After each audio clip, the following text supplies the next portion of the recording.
Hey everybody, I'm Carissa, and in today's video we're going to be going over a basic setup for your permanent jewelry, so let's get into it. Today we're going to be talking about chains, and then charms and connectors, and jump rings. Let's start out with the chains.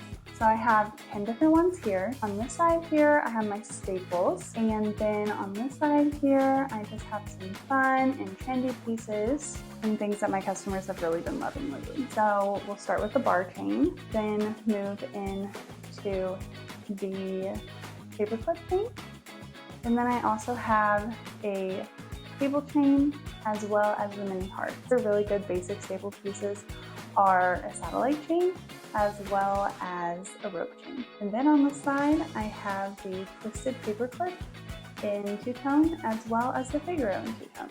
And then here in the middle I have the genuine gemstone chains. The rainbow moonstone and the amethyst have been bestsellers for me. Here's a close-up of those chains. So here's my staple chains here. Then we have our two-tone chains. Definitely recommend having a couple of your two-tone chains just in stock to start out. There's a lot of different options.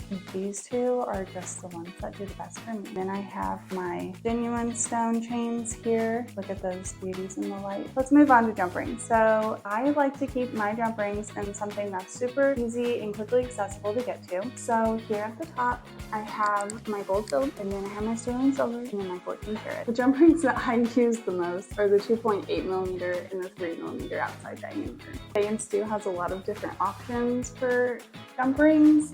Starting out, I would probably recommend the starter packs, so you can get them all in gold filled, all in sterling silver, or you can get the gold filled and sterling silver pack. I would recommend starting out with the gold filled and sterling silver pack. It's going to help you out. They're going to have different sizes, and you're going to learn what you like and what works well with the different chains that you pick. Now let's get into the charms and connectors. For me, personally, connectors do really well for me. The mama one here, and Mother's Day is just around the corner, and so I will be selling a lot of those. And I've also done wedding expos and bridal showers, different things like that. The wifey ones do really well, the misses do really well. So just keep in mind what event that you're going to be doing. Is it a themed event? If it is, Bay & Stu has a large collection for you to choose from, and you can also add to your collection as you go on, and you'll kind of figure out what your customers are liking. My customers also love hearts, so here's a heart connector. You can also wear this as a charm. I've had people wear them as charms. Hearts are popular for me, as well as crosses. Then birthstone connectors. Right now I currently have the round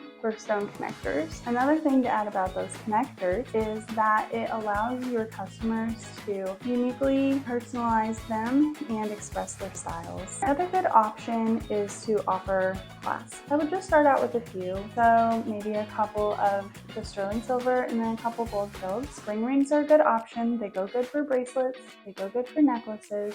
Some people are not able to keep them on because of their job or because they play sports. So offering clasps is a good option. Thank you so much for watching this video. I hope it was helpful for you. I hope you enjoyed it, and I wish you all nothing but success in your permanent jewelry venture.